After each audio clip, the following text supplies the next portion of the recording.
ये हैं मिस्टर मुकेश, जो कि आंखों से देख नहीं सकते और इनके साथ में कुछ ऐसा वाक़या हुआ है कि इन्होंने वाई क्राई फाउंडेशन को मदद के लिए आवाज़ लगाई। जानिए क्या है। तो नमस्कार दोस्तों, मैं संवाददाता Amitabh Chaudhary, one day press news की तरफ से।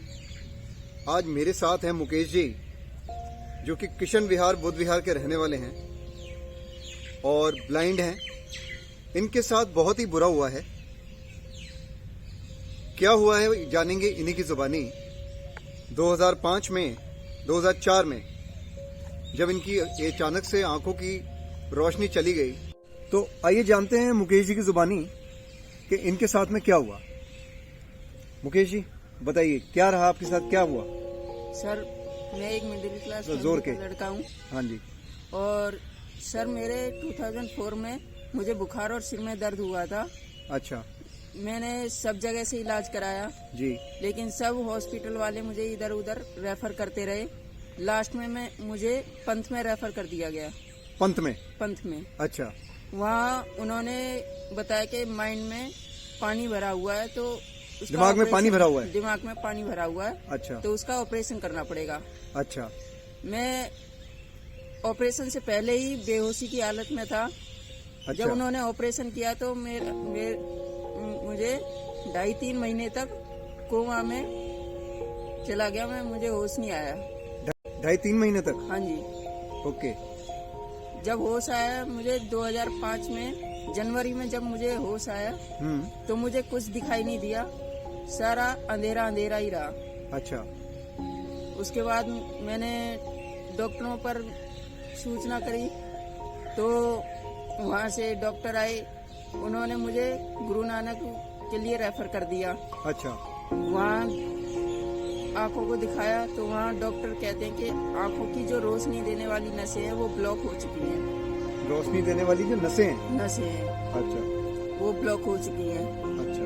और इसके कोई इलाज नहीं है। अगर रोशनी आएगी तो कुदरती आएगी। अच्छा। इलाज कोई नहीं है इसका। ठीक है। तो अब नौकरी को लेकर के आपका क्या प्रॉब्लम चल रही है, आपको जॉब को लेकर के? सर, जॉब के लिए तो मैं यही कि अब जीवन में कुछ करना है, आगे बढ़ना है, तो इसके लिए मैंने कंपटीशन के एग्जाम देता हूँ। किस चीज के एग्जाम देते हैं? कंपटीशन का एग्जाम देता हूँ सर। ओके। अच्छा। तो मैंने DSSB का एग्जाम दिया था। DSSB का? हाँ जी। अच्छा। DSSB सेकंड ग्रेड दास का। अच्छा। वो सर मेरा पहला एग्जाम और सेकंड एग्जाम दोनों क्लियर हो गए। ठीक है। लेकिन शुरू में जब मैंने अप्लाई किया था ये फॉर्म, तो साइबर कैफे वाले ने मेरी ईमेल आईडी गलत कर दी थी उसमें, लेकिन मैं तो देख नहीं सकता। अच्छा। उन्होंने क्या किया है। ठीक है। अब यही बात मैंने जब फर्स्ट एग्जाम क्लियर हुआ मेरा जी, तो मैं ऑफिस से सेकंड ग्रेड से। तो अभी आपको इस बात का पूरा भरोसा है कि वो नौकरी किसी और को दे दी गई? हाँ जी सर, मेरे पास कोई मैसेज नहीं आया, कोई फोन नहीं आया, ना कोई मेरे पास कोई लेटर आया। तो क्या आपने डिपार्टमेंट से दोबारा बात करने की कोशिश की? हाँ जी सर, मैं कई बार चक्कर लगाए मैंने। अच्छा। लेकिन मैं वहाँ जाता था। हाँ। और वहाँ कर्मचारी जो विंडो पे बैठे रहते थे जी, बस वो बाहर से बता देते कि ऐसे कर लो, ऐसे कर लो, और फिर वो भगा देते थे। मतलब आपके साथ में उनका आदरणीय जो है व्यवहार नहीं था? व्यवहार नहीं था सर।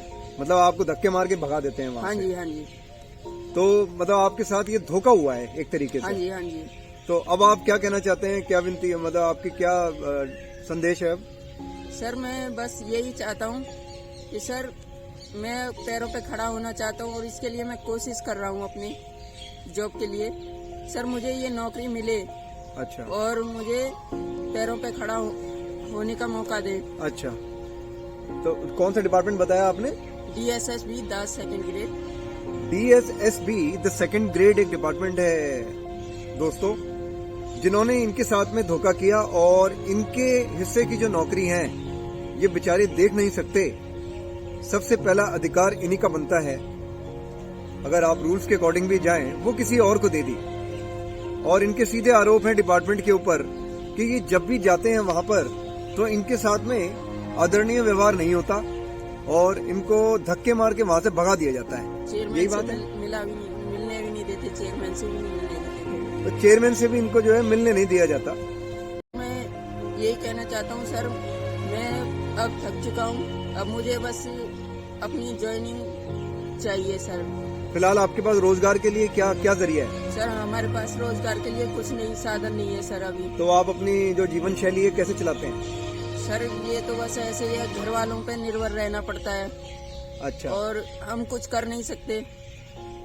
अब यही जरिया है हमारे कि गवर्नमेंट जॉब हमें मिल जाए। अच्छा। तो हम पैरों पे खड़े हो जाएं और आगे जिंदगी में हम आगे बढ़ सकें कि हमें कोई पूछे।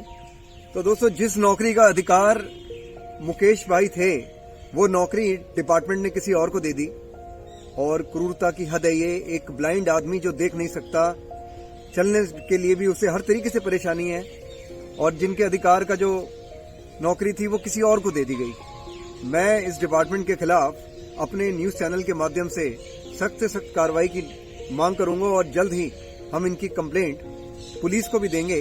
और मुकेश जी की आगे बढ़ चढ़ के वाई क्राई फाउंडेशन की तरफ से पूरी मदद की जाएगी। आज इन्होंने वाई क्राई फाउंडेशन को पहली बार अप्रोच किया है, और इसीलिए आज हम इनकी मदद के लिए सामने आए हैं। तो आप वाई क्राई फाउंडेशन का धन्यवाद करना चाहेंगे, क्या कहना चाहते हैं बताइए? सर बस मैं यही धन्यवाद करना चाहता हूँ सर, आपने मेरी बहुत हेल्प करी है और आगे भी मेरी हेल्प करें सर।